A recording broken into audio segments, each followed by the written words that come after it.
Tere tulemast vaatama Turundustaskus järjekordset episoodi. Minu nimi on Triin Rumm ja minuga tänases saates on Erlen Tart-Arras, kes on Avaras turunduspsühholoogia õpetaja. Tere, Erlend! Tere, Triin! Rõõm, et oled siin ja alustuseks ole hea tutvusta ennast meie kuulajatele, et mis on see sinu taust ja miks just tarbimispsühholoogia või turunduspsühholoogia on see valdkond, mis sind on pikalt huvitanud ja mis teadmisi sa ka meie õppijatele, peamiselt siis turundusspetsialisti ja sotsiaalmeediaspetsialisti õppijatele edasi annad.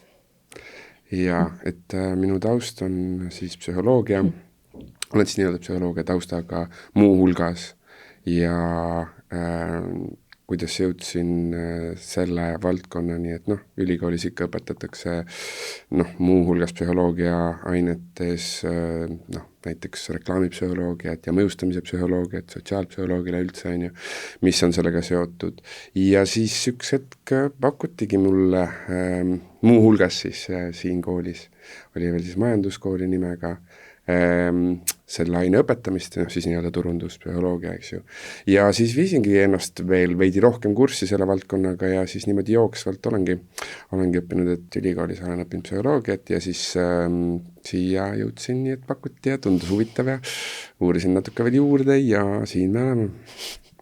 Aga mis see turunduspsühholoogia siis on? Et inimesed teavad, mida tähendab psühholoogia.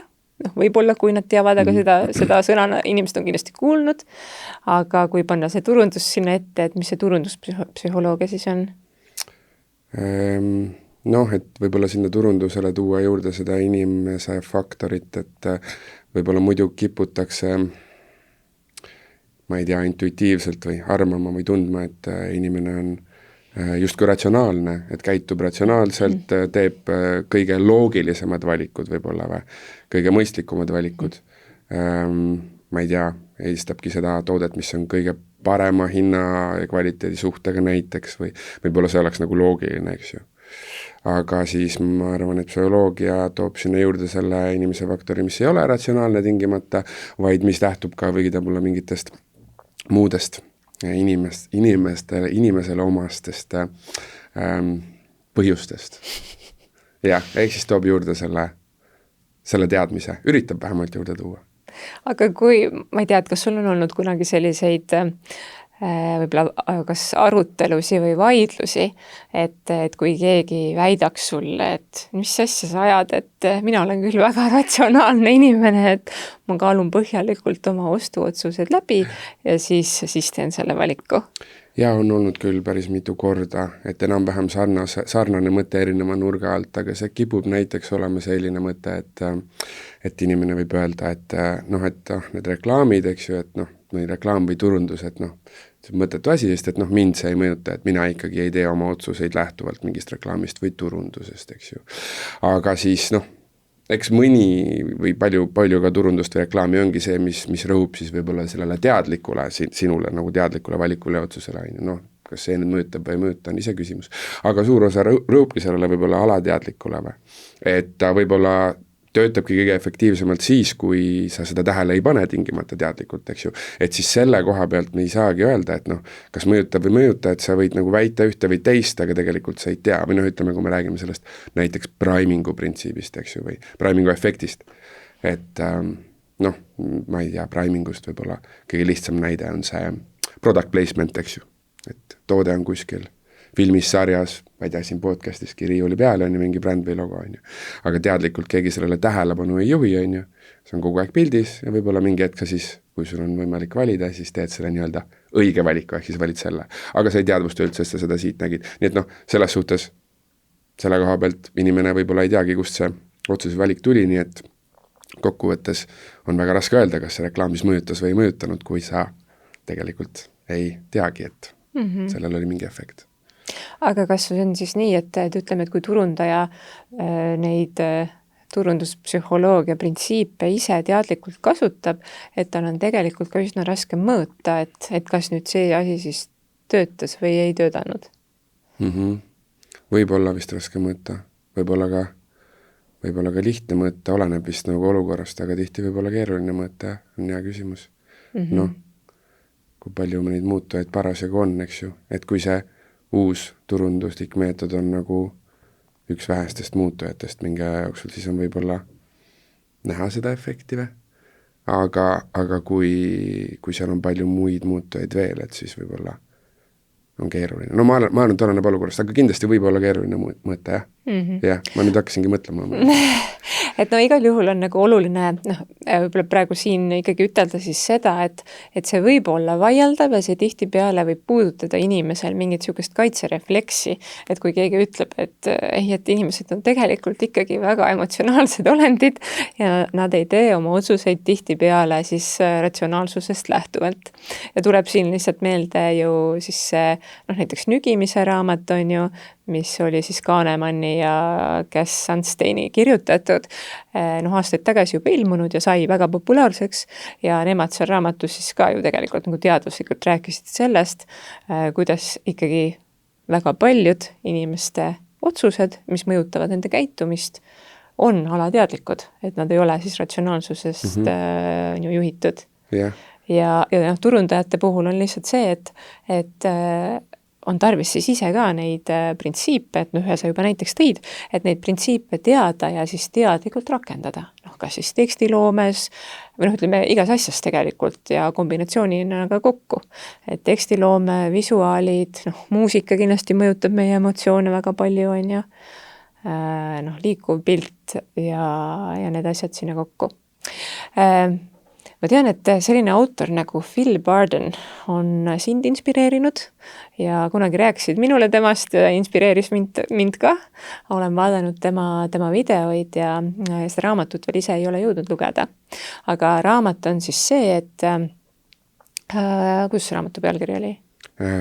Üks ma arvan, millele sa praegu viitad, on Decoded the Science Behind Why We Buy. Just, ehk siis, et ongi et teadus ja et mis on seal taga, et miks siis inimesed mingeid asju ostavad. Et sa oma tundides ka minu meelest seda kasutad, et mis sa siis ütleksid, et mis on sealt raamatust mõned hästi sellised põnevad näited, et mille peale võib-olla meie turundusõppijad ka teevad suured silmad ja mingi selline aha-efekt sellele järgneb, et neid on seal palju iseenesest, aga nagu raamat toetub ka kindlasti sellele Daniel Kahnemani ja selle Avantverski välja pakutud ideele, eks ju, et kõigepealt see süsteem 1 ja süsteem 2, eks ju nii-öelda, et siis otsuste tegemine ja mõtlemine võib justkui jagada mitmeks süsteemiks või eraldi vaadeldavaks, et ei ole muidugi ajus sul mingid eraldi piirkondi, mis vastutavad selle eest, aga ta on pigem see, et aju on aktiivne või pigem mitte nii aktiivne. Kui on aktiivne, siis tehakse võib-olla ratsionaalsemaid, loogilisemaid otsuseid ja kui on võib-olla rohkem, ütleme, passiivsem, siis tehakse automaatseid otsuseid, ehk siis ma ei tea, võid öelda siis alateadlikke või. Ja just siis Phil Barden ka räägib päris palju sellest nendest süsteem 1 nõrkadest kohtadest võib-olla või, et kuidas neid saab nii-öelda ära kasutada. Ja ehk siis võib-olla siis alateadlikul alusel tehtud otsus, mis pärast siis ratsionaliseerida, mõelda, tunne, et ma tegelikult tegin selle teadlikult ja ratsionaalselt, eks ju, tagantjärele, tegelikult ei pruukinud nii olla. Oskad tuua mõne näite? Jah, kohe.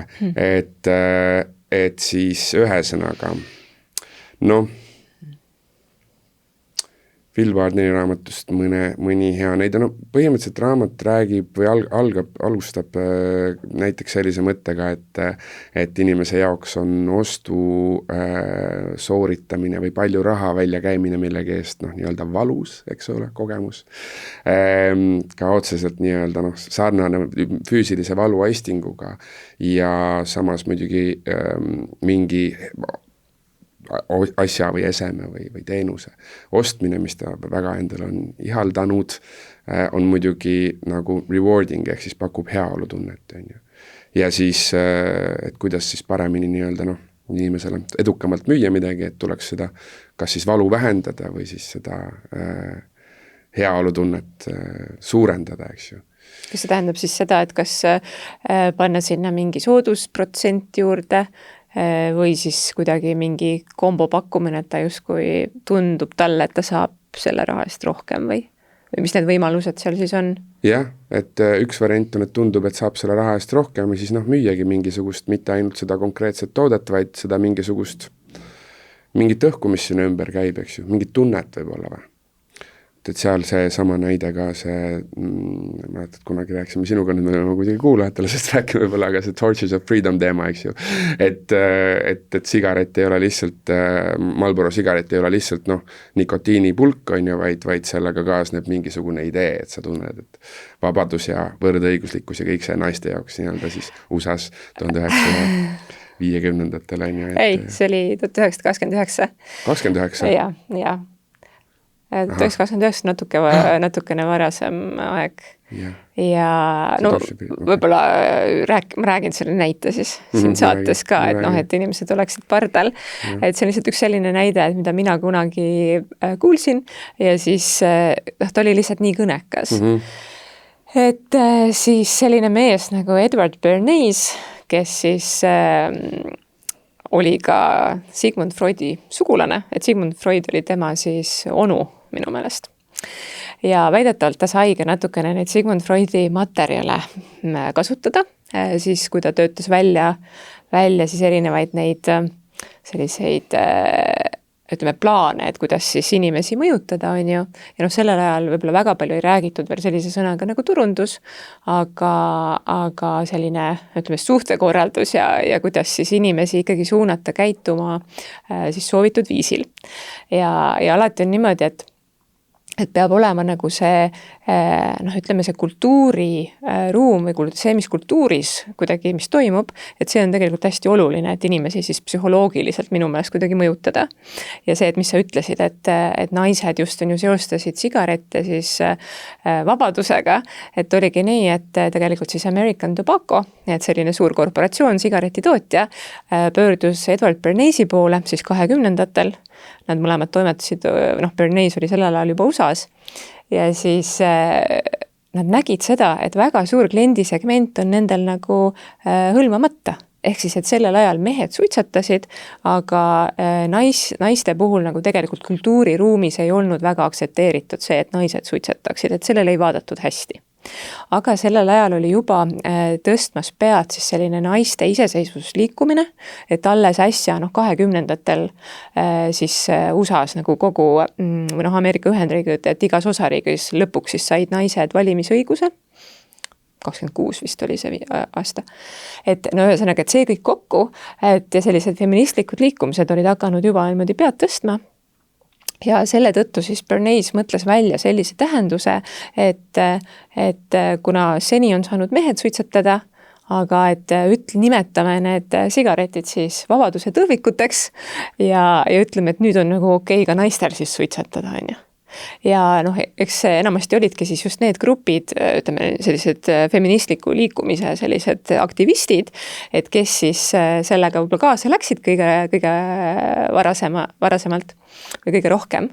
Ja see trikk siis oli niimoodi, et 1929 oli lihavõtete paraad New Yorgis tänavatel ja siis seal paraadil siis oli kokku lepitud, et mingis kindlas punktis, kus olid ka fotograafid ümber, et ajakirjandus oli olemas, on ju, et ajalehtede jaoks töötavad fotograafid ja siis naised, siis grupp naisi läitsid sigaretid ja kuna see ei olnud sellel hetkel on ju nii nagu aktsepteeritud tegevus, et siis kõik üllatusid, siis fotograafid pildistasid ja see ilmus järgmise päeva lehtedes ja siis hakati nagu normaliseerima siis seda naiste suitsetamist. Ja mis on seal siis veel siuke huvitav, niuke tähenduse andmise aspekt on see, et see kõik toimus New Yorgis ja kui me mõtleme, et mis on New Yorgi kõige suurem vabaduse sümbol, mis on siis, mis on? Vabadussammas. Ja mis ta käes on?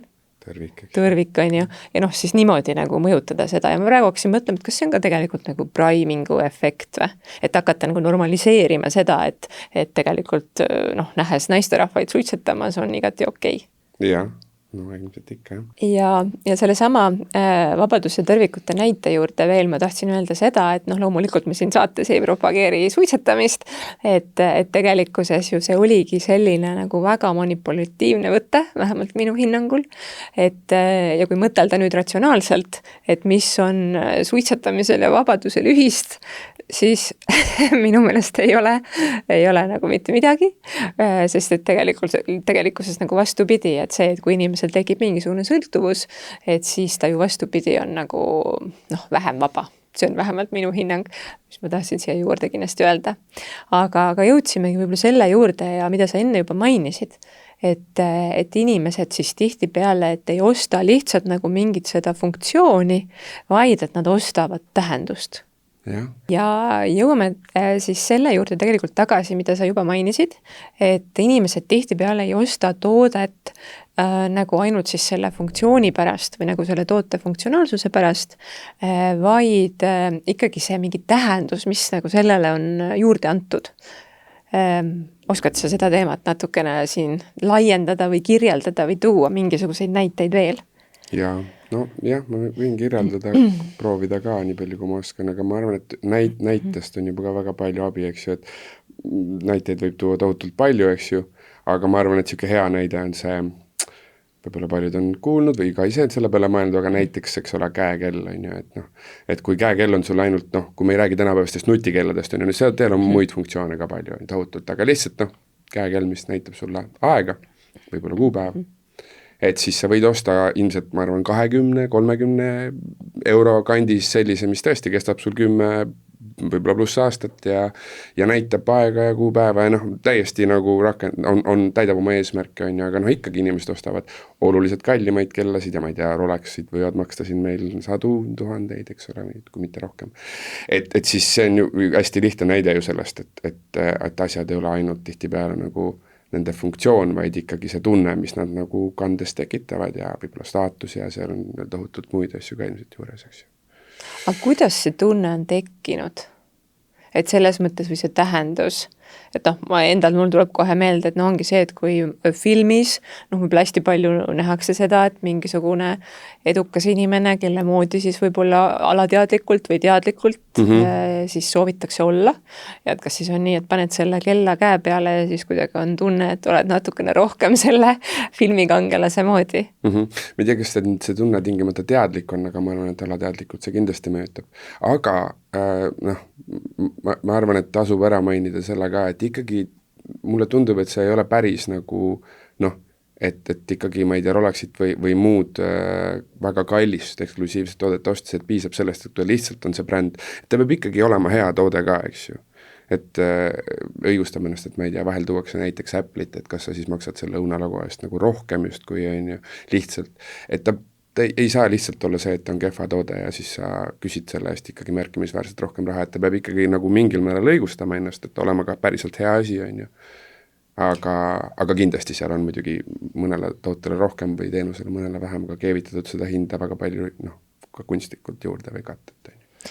Nii, aga kuidas selleni võidakse jõuda? Jah, ma arvan, et need samad siin võib-olla peamised printsiibid, millest me võib-olla ka edaspidi natuke räägime, aga et sotsiaalne tõendus ja see autoriteet, eks ju, et praegu sa viitasid sellele autoriteedile just, eks ju, et kindlasti suur osa sellest, et kuidas saada mingi bränd, ikkagi nagu, ma ei tea, kas siis staatuse sümboliks või nii, on see, et tuleb näidata, et seda kasutavad need inimesed, kellele vaadatakse alt üles, eks ju.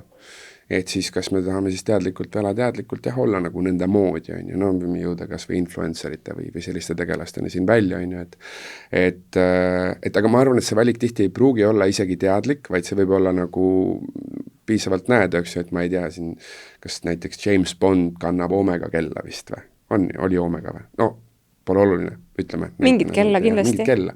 Ja siis, ma ei arva ju, et ma olen siis James Bond, aga ikkagi see hakkab tasapisi mõjutama ja siis, kui ma näen seda võib-olla brändi müügil hakkan kella valima, siis see Omega tundub kuidagi nagu mehelik võib-olla või? Jah, ma arvan, et James Bondi see mingisugused, kui me paneks sinna mingisugused sellised omadussõnad juurde, et võib-olla mehelikkus, mis sa veel saad osta, kui sa veel oled tema sarnane. Ma arvan, et mehelikkus on siis see number üks.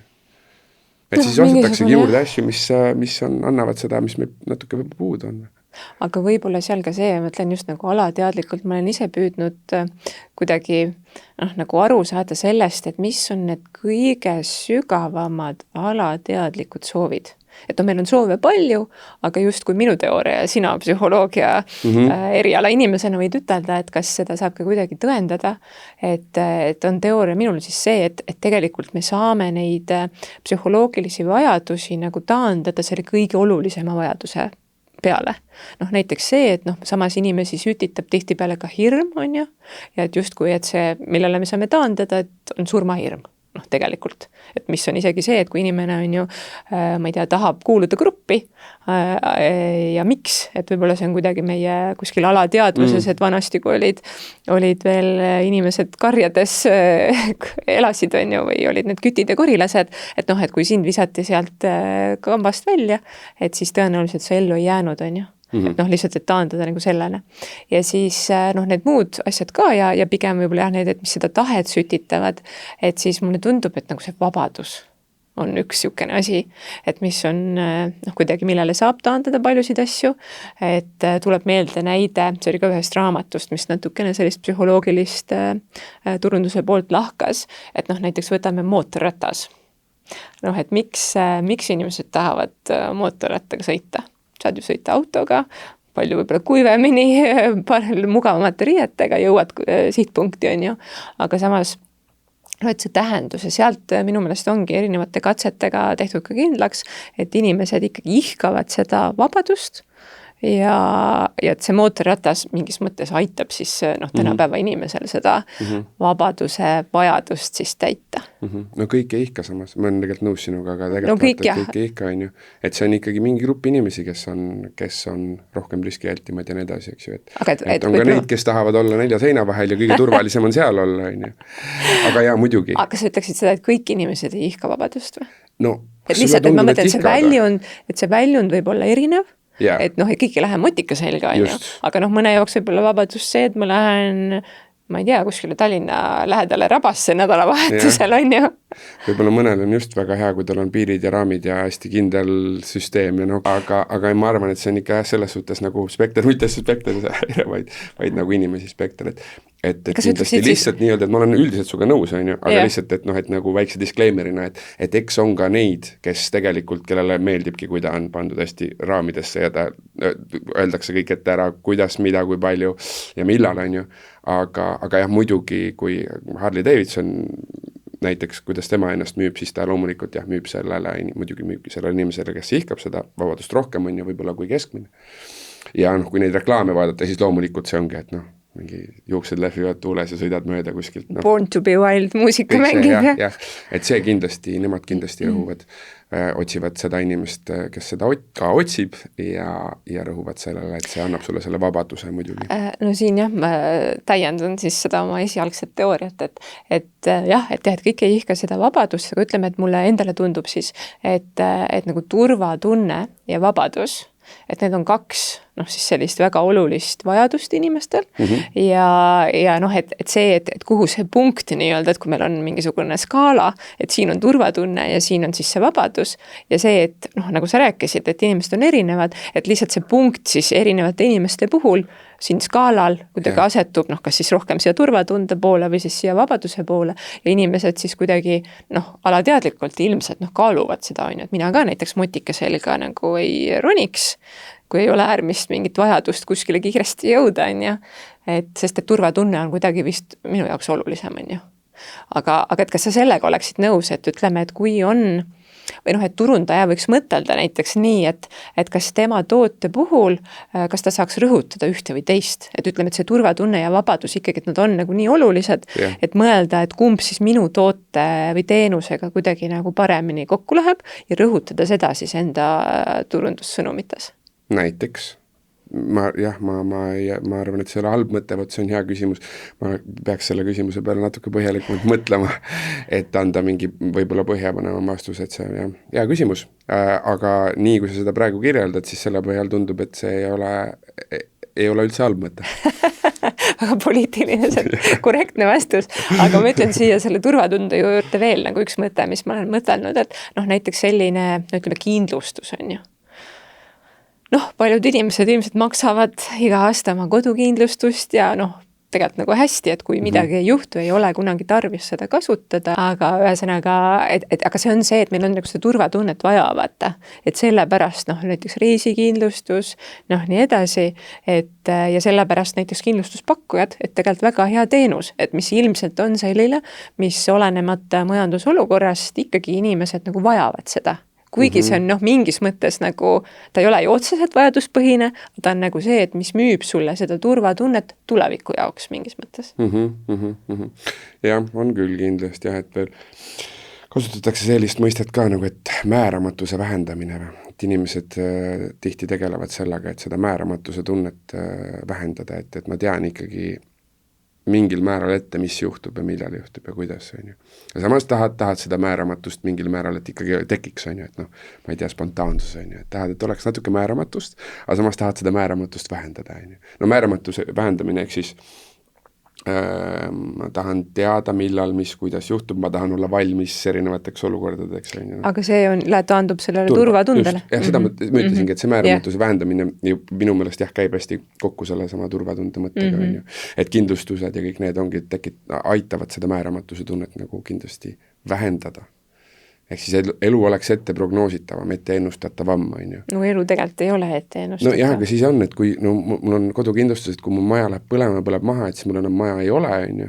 See on nagu väga tugev siuke määramatuse tunne võib tekkida sellest teadmisest. Aga samas, kui mul on kindlustus ja siis ma saan ikkagi selle maja tagasi, siis see vähendab määramatust. Ehk mul on maja tõenäoliselt elu lõpuni alles. Aga mis sa arvad, et kui näiteks meil ei oleks veel kindlustuse pakkujaid, et kas siis inimesed mõtleksid ja tunneksid natuke teistmoodi? Jah. See on nagu ka huvitav, et see on ju tegelikult mingi tähendus, justkui, mis on antud, mingi mõttekonstruktsioon, et tänapäeval on täiesti tavaline, et kõikidel on see kindlustus, aga võib-olla veel, ma ei tea, 100 aastat tagasi ei olnud. No igal pool ei olnud. See kindlustus, kui nagu kontseptsioon on tegelikult ikkagi päris vana tuleb välja, aga kindlasti seda ei olnud igal pool, eks ju, et see on võib-olla rohkem arenenud piirkondades nii-öelda, et jaa, muidugi mõtta, et talul on see, mis see oli, õlgedest roogatus või? Ja siis üks säde läheb sinna roogatusesse, siis põleb kogu majapidamine maha, nii et sul on midagi, on ju, 100 aastat tagasi, eks ju. Et kui sa nägid, kujuta ette, et sul külas või naabril või kes iganes siuke asi juhtus, on ju, siis mõtled, et iga hetk võib sul ka juhtuda, on ju, et tugev määramatuse tunne või siis ütleme turvatunne on siis oluliselt madalam, on ju. Et jah, kujuta ette, kui sa oleksid siukses olukorras, nägid, et naabrimehel põles maha talu, just.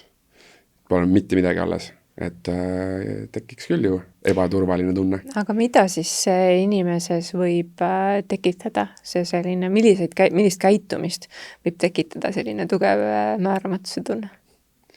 Mõni on lihtsalt, ma arvan, väga hirmul, aga võib-olla mõni hakkab lahendusi otsima või? Ma ise mõtlesin, et kui ma sinu näitega läksin tagasi sinna aega, et siis võib tekkida ka võib-olla selline põhjendamatu viha, ma ei tea, kuna ei tea, et kes see süüdlane oli, vaata. Jah, muidugi, ma arvan, et neid variante on palju. Et ühesõnaga, et ma tahtsin jõuda sinna, et siis see, kui turvatunnet ei ole, ehk siis on tugev määramatuse tunne, et siis inimesed võivad veel eriti nagu mitte ratsionaalselt käituda, et väga nagu emotsioonide põhiselt. Ja, mul tuleb meelde see Saalemi noorte tüdrukute põletamise, see Saalemi nõidade vaata näide, eks ju, et vaata USA-s, tuleb ei tule praegu minna. No see kõva nõidade põletamine ma ei mäleta, mis ajandil see nüüd täpselt jällegi oli, aga mõte oli selles, et kuna hunnik või mingisugune hunnik tüdrukuid külas läksid, ilmselt oli mingi psüühikahäire, kas see oli seotud millega, mida nad sõid või keskkonnas, mis iganes, eks ju. See arvati, et on nõiad ja siis neid vaikselt hakati nii-öelda seal põletama, sest et oli hirm, et ühesõnaga tugev religioosne taust ka seal sellele juures on ju ja nii edasi, et tekib siuke et ühesõnaga mulle tundub, et sa viitasid sellele, et inimesed võivad hirmust siis hakata ebaratsionaalselt käituma, eks ju. Ja võib-olla mitte nii ilusti siis teiste inimeste suhtes. Jah, et tundub, et see nii-öelda nõidade või lihtsalt tüdrukute põletamine seal oli ka tegelikult seletatav olukord, aga lihtsalt väga ebaratsionaalne nagu lahendus tänu sellele, et tekkis hirm selle ees. aga tuleme nüüd turunduse juurde nagu natukene rohkem tagasi või et kas siis seda, kui me rääkisime sellest määramatusest ja sellest, et tuleb sul veel meelde mingeid näiteid, et kus siis võib-olla seda nagu teadlikult turundajad kasutanud? Määramatust vähendada või? Noh, ma arvan, et kõige lihtsam vastus on, eks ju, et kõik, kes rõhuvad turvalisusele ja turvatundele, on ju, et meditsiin võib-olla, kõik siukene tervisega seonduv võib-olla. Jah, näiteks kindlasti tervisega seonduv ka, et seal sa saad seda rõhutada, eks ju, et aga kindlasti, ma ei tea, võtad kas või autofirma, eks ole, Volvo, et erinevad autobrändid müüvad erineval viisil, eks ole, oma sõidukeid, aga Volvo rõhub näiteks tihtipeale turvalisusele, pereturvalisus, turvatunne, kõik see, eks ju. Et kui sul on hirm või ebaturvaline tunne, siis vali Volvo ja meie tõenäoliselt jätame su pere ellu. Tõenäolisemalt kui teised võib-olla. Ja eriti mõjub see ju sõnum siis, kui on ka päriselt mingisugune statistika seal taga. No see hirm tekib just inimestel tihti siis, kui sa oled nagu üksik inimene või sul on, oled võib-olla kaksi, aga ei ole veel lapsi, et siis nagu võib-olla ei tule see, eriti autoroolis, võib-olla see turvatunde küsimus nii väga esile, aga tundub, et kui on näiteks väiksed lapsed inimestel, et siis tekib hästi palju rohkem veel seda soovi pakkuda, et näiteks Volvo on läbi selle leidnud nagu hea. No siia juurde lihtsalt tean oma tuttavate ringist ka seda, et tihtipeale näiteks selline ekstreemsport, et inimesed siis, kui nad saavad lapsed, et siis kuidagi see ekstreemspordi harrastamise nagu huvi või see nagu taandub või läheb palju väiksemaks. Tunned, et nagu sa ei vastuta enam enda eest, vaid ka juba siis. Aga tuleb sul veel meelde Phil Bardeni sellest raamatust mingeid põnevaid selliseid näiteid, et mida inimesed võib-olla alati ei pruugi teadustada, aga mida turundajad siis kasutavad nutikalt?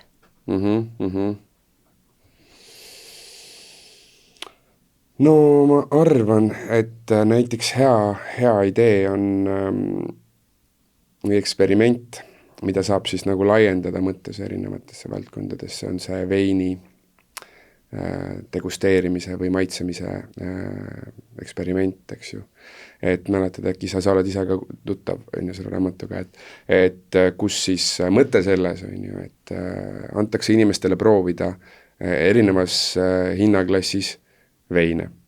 Ja sul võib olla tegelikult see üks ja sama vein, mida inimesed proovivad, aga kui nad proovivad seda teades, et see maksab, kas vähe keskmiselt või palju, ma ei mäleta, mis seal need summad olid, aga ütleme näiteks, midagi suvalist, et ütleme, et ma ei tea, näiteks, et see veinipudel maksab 20 eurot, see maksab 60 eurot ja see maksab 90 eurot, eks ju, näiteks.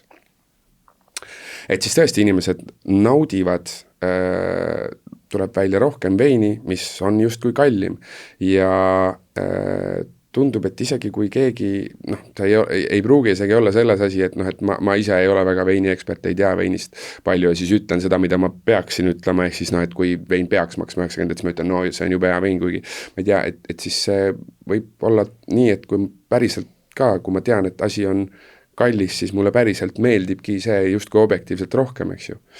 Ehk siis nauding ongi võib-olla intensiivsem või?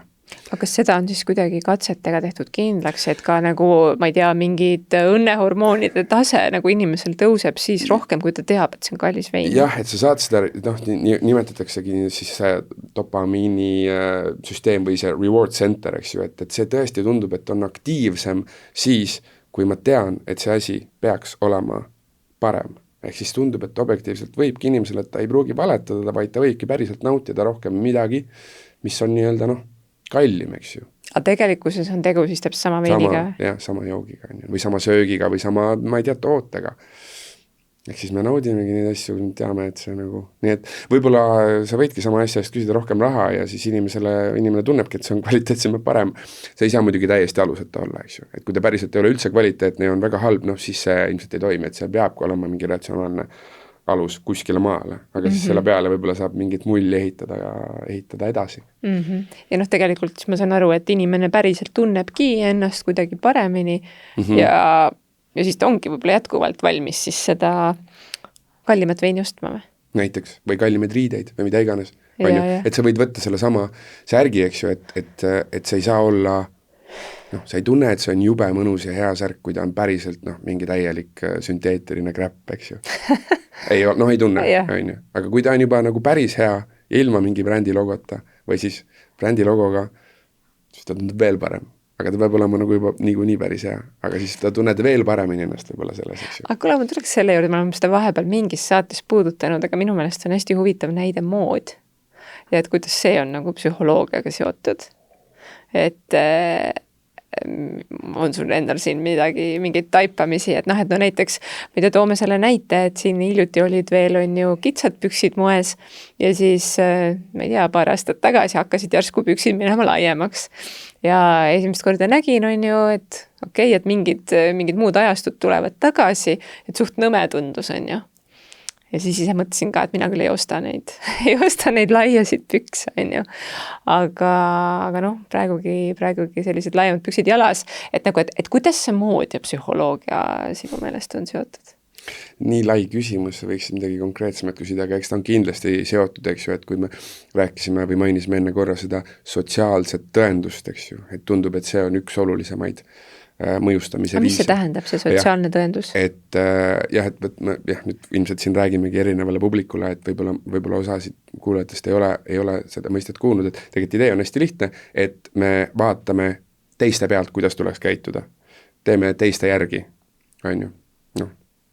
Kas need on inimesed, keda me tunneme või need on kuskil tundmatud inimesed, on ju, tänava peal.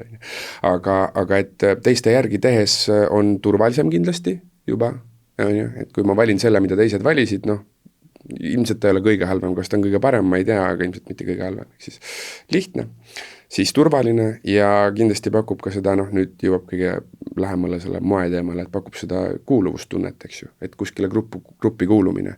Ja nagu sa ise tõid ka näite, et võib-olla kunagi oli gruppi mittekuulumine tähendas, et sa ei jää ellu, on ju. Nii et see gruppi kuulumine on hästi-hästi oluline ja kindlasti mood on tugevalt siis sellele ka üles ehitatud, eks ju, et grupikuulumine ja erinevad grupid ka muidugi, eks. Ja kindlasti on seal see disaini ja moe ja nagu ilu ja kunsti aspekt, aga mulle endale tundub, et moe üks nagu suur eesmärk ongi see, et me tarbijatena ikkagi tarbiksime rohkem, sest mood kogu aeg muutub ja ratsionaalses mõttes, kui sul juba ühed püksid on, mis nagu et saad keha kaetud, on ju, või jalad kaetud, et sul ei ole tegelikult järgmist paari vaja, aga kui mood muutub, siis sa lähed ja ostad selle siis tegelikult ju tuginedes mitte ratsionaalsusele, vaid siis sellele teisele poolele, emotsioonidele ja nagu sa ütlesid, siis see sotsiaalne tõestus on ju. Tõendus, veida, jah. Jah, tõendus. Ja, aga ma ei tea, et üks variant on see, et nagu moodi kujundatakse kunstlikult, eks ju, et mingi vana tuleb uuesti tagasi mingisuguse väikse uue touchiga või nii. Aga tundub, et näiteks niikuinii on need, kes tahavad eristuda, eks ju, et mulle tundub, et näiteks võib-olla niisugune noorem generatsioon või teismeline, eks ju, et võib-olla nemad ka mingil määral aitavad tänapäeval kujundada seda moodi, ma ei tea, kui palju on ju, see on lihtsalt spekulatsioon, mul ei ole siin mingit tugevat alust sulle või näidata uued, miks ma nii tean või arvan, aga et tundub, et teismelised tahavad ju nagu ikkagi mingist hetkest vastanduda selle igava vanemate või peavoolu, mis iganes, lähenemisega ja siis leitaksegi midagi teistsugust ja võib-olla ka sellel on roll, et isegi kui kõrvale jätta see, võib-olla see moe kapitalistlik pool, siis ma arvan, et juba sealt ka, kui sa räägid laiadest püksest või kes sellest, see nii-öelda prügikasti mood on ju, et siis see on tugevalt tulnud, ma arvan ka võib-olla teismelistelt või teismelistest. Ma spekuleerin. Ma selles mõttes ma vaidleks vastu või oponeeriks, et ma seda millegipärast ei usu, et nemad nagu või ma ei tea, et siis pidi olema keegi nagu teismeliste mingi influencer, kes ongi nende jaoks siis see sotsiaalne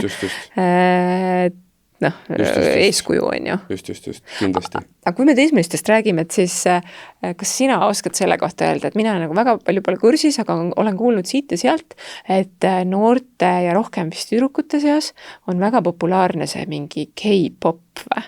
jah, mingi Korea, Lõuna-Koreast Lõuna-Koreast nagu noh, see muusika ja Jah. siis seal on vist sellega kaasneb ka see riietumisstiil ja Yes. et kas see läheb kuidagi selle näite juurde, et nad tahavad eristuda, aga samas ongi naljakas see, et need, kes tahavad eristuda, et siis kui nad on oma selle grupiga koos, et siis nad on kõik nagu peaaegu identsed, on ju. Jaa, täpselt nii on. Ma arvan, et see näide läheb ka, ma ei ole selle Korea popi teemaga nagu meeletult kursis, aga ma tean, et see on mingi fenomen küll praegu. Aga kuidas see on nagu, ma mõtlen, see ongi sotsiaalmeedia, et miks ta on kuidagi nagu ma öeldaks, et mingid TikTokid ja sellised platvormid, kus ennast sellega kurssi saab nagu viia, et ma arvan, et paljud nendest ikkagi nagu seal Lõuna-Koreas käinud ei ole. sealt sellega. Et noh, nagu ja noh, kui meil võib-olla see USA mood, stiil, kõik see tuleb ka võib-olla rohkem nagu noh, selles suhtes filmid, sarjad, ma ei tea, Netflix vaatad kuskilt sealt on ja näed, mis toimub, et seda Lõuna-Korea contenti võib-olla sealt ka nii palju ei tule, et ikkagi ma eeldan, et sotsiaalmeedia arvan.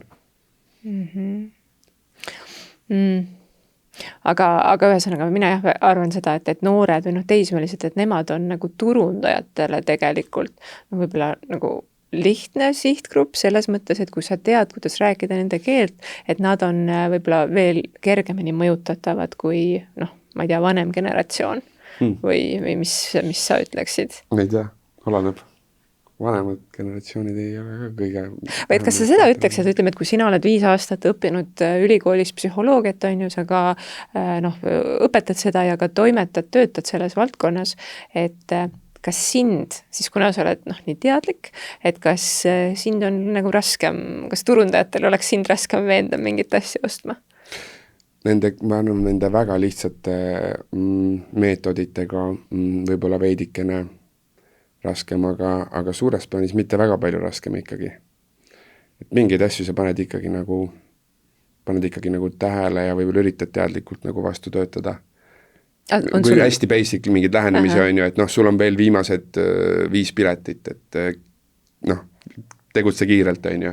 Et noh, siis ma üritan teadustada, et noh, see on ikkagi ju nagu noh, mõjustamise viis on ju, et ilmselt need ei ole tegelikult päriselt viimased 5 või noh. Kas see on eetiline? Kas see on eetiline, kui turundaja, kes turundabki mingit sündmust, on ju, mingit kontserti ja ütleb seal, noh, tegelikult on veel 500 piletit vaja ära müüa, on ju, aga et panna inimesi siis tegutsema, et noh, defitsiidi või sihukene FOMO efekt seal siis tekib, on ju, et no eetika on nagu subjektiivne, on ju, et igal ühel on oma see eetikatunnetus, aga mina arvan, et päris valetada ei ole nagu eetiline, sellepärast, et kui pärast tarbija nagu teada saab, et sa vassid pidevalt, et võib-olla siis sa kaotad ikkagi seda usaldusväärtust ka, et juba sellepärast võib-olla mitte, noh, niisama ka äkki ei ole mõistlik, on ju. Aga siis ta saab teha nii, et noh, see on siuke hall ala, no ütleme, et sul on kontserdipiletid, on ju. Ma arvan, nojah, et panedki näiteks, no ma ütlen, et mitte ütelda, et 5 piletit on ju, vaid üteldki, et pileteid jätkub kõige kiirematele on ju. Ei, no teed niimoodi, et müüd ühte kontserti 5 korda välja. Nii tehakse ja siis see või ole, no lisapiletid, viimased piletid, kohe otsas, saidki otsa, esitad seda kõigile, et nüüd on meil otsas, läbi müüdud, kõik läbi. Aga tulevad näiteks nädala pärast seapiletid ja siis need lähevad palju paremini, eks ju. Ja siis teed seda veel ja veel, noh, Alexelas müüd põranda, siis müüd esimese rõdu, teise ja siis müüd 3. veel. See ei ole valetanud, tegelikult saidki otsa. Aga kuskilt tuli pileteid juurde. Et see on siuke, noh, hall ala seal, et kus sa saad nagu, et sa ei valeta, aga noh. Aga veel, see on hästi huvitav teema minu meelest, need on siis mõjustamispsühholoogia võtted, mida kasutatakse müügis ja turunduses. No üks on siis, kuidas seda kutsutakse, see ongi siis defitsiidi või mingi FOMO efekt või? Jah, et nappus või defitsiit, et noh, need loomulikult seda kasutatud on kindlasti juba väga ammu ja ma ei tea, aegade algusest võib-olla on ju, aga et lihtsalt need sõnastas võib-olla sõnastas ja raamistas väga kenasti Robert Cialdini, et ta on pannud ka ühte raamatusse kirja, eesti keeles ongi selle raamatu pealkiri mõjustamise psühholoogia või mõjustamispsühholoogia, ja mitte uuesti siis Robert Cialdini, kuigi tahab lugeda, aga täitsa lihtsasti loetav ja põnev ja kasulik raamat. Aga jah, seal on, muu hulgas on siis jah, üks printsiip ongi siis, millest me praegu rääkisime, tema nimetas seda inglise keeles scarcity, ehk siis eesti keeles võiks öelda kas nappus või defitsiit, on ju, sama mõte, jah.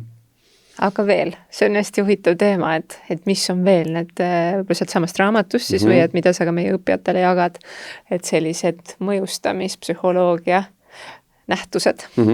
Et neid kokku on seal 6 tükki, võime nendest kõigest rääkida või osadest rääkida, aga seal on vastastikus, siis on meeldivus, sotsiaalne tõendus, autoriteet, nappus ja järjepidevus, 6 tükki. Et ma arvan, et kõige, ma ei tea, kas olulisemad või enam levinud või enam kasutatud sealt, võib-olla üleüldiselt nagu turunduspsühholoogias äkki ongi, mina arvan, on autoriteet ja sotsiaalne tõendus, eks ju, et need on nagu hästi olulised. Mitte et teised ei oleks olulised, aga jah, ja nendest me oleme neid mõlemad tegelikult juba praegu autoriteedist võib-olla mitte nii palju, aga see läheb sinna sama asja alla, et inimesed ikkagi vaatavad, kuidas teised inimesed käituvad ja eriti kui keegi on autoriteet, et siis peaks käituma nii, nagu tema heaks kuidagi peab või? Ja autoriteet ei pea olema, vanasti kuidagi Cialdini minu meelest rohkem kirjeldas autoriteeti kui võib-olla valdkonna eksperti või nagu väga teadlikku, tema on seda õppinud või tema on selles valdkonnas, on ju.